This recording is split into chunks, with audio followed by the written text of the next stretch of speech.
చూస్తూ ఉండగానే సంక్రాంతి దగ్గరికి వచ్చేసింది. మరో నెల రోజుల్లో రాజాసాబ్ రాక అనివార్యమే. దాంతో ప్రమోషన్స్ పీక్స్ లో ప్లాన్ చేస్తున్నారు మేకర్స్. నెల రోజుల ముందుగానే యుఎస్ బుకింగ్స్ కూడా ఓపెన్ అవుతున్నాయి. మారుతి తెరకెక్కిస్తున్న ఈ చిత్ర రన్ టైం పైనే తాజాగా చర్చ మొదలైంది. ఏకంగా 3 గంటల 14 నిమిషాల నిడివితో రాజాసాబ్ వస్తున్నాడని తెలుస్తోంది. ప్రభాస్ కెరియర్ లో మొదటి హర్రర్ కామెడీగా వస్తోంది రాజాసాబ్.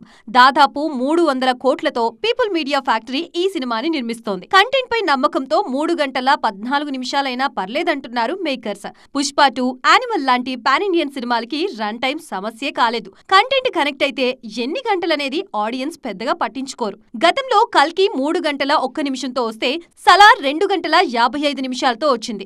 ఇక ఆదిపురుష్ నిడివి నిమిషం తక్కువ 3 గంటలైతే సాహో రన్ టైం 2 గంటల 50 నిమిషాలు. రాధేశ్యామ్ ఒక్కటే 2 గంటల 18 నిమిషాలతో వచ్చింది. మొన్నటికి మొన్న బాహుబలి ఎపిక్ 3 గంటల 45 నిమిషాలతో వచ్చింది. ఇవన్నీ బాగానే వర్కౌట్ అయ్యాయి. మరిప్పుడు రాజాసాబ్ ఏం చేస్తాడో చూడాలి.